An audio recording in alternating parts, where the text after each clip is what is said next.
deuxième market mover ce matin, il s'agit de Vivendi. Exactement. Donc ici, c'est un rappel du principal objectif que l'on avait déjà vu. On est extrêmement proche de celui-ci, sur les 26,20 € exactement. Donc là aussi, juste en dessous des deux résistances, horizontales et obliques, qui se présentent à nous.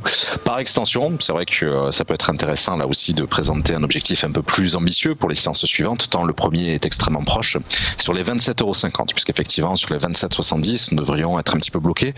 Dans le cas de Vivendi, c'est vrai que la principale actualité, alors c'est plutôt une lutte, on va dire intestine avec Telecom Italia, puisque concrètement en fait depuis la semaine dernière, Telecom Italia annonce que son conseil d'administration avait renouvelé en fait sa confiance envers son président, mais qui est accusé justement par Vivendi, qui est quand même le premier actionnaire du groupe, d'avoir violé en fait les règles de gouvernance de l'entreprise en s'alliant avec un fonds activiste américain qui s'appelle Elliott. Et donc bon, c'est un petit peu l'actualité du moment à suivre au niveau de Vivendi, et toujours dans ce contexte mondial autour de la Fed et des négociations entre Chine et États-Unis.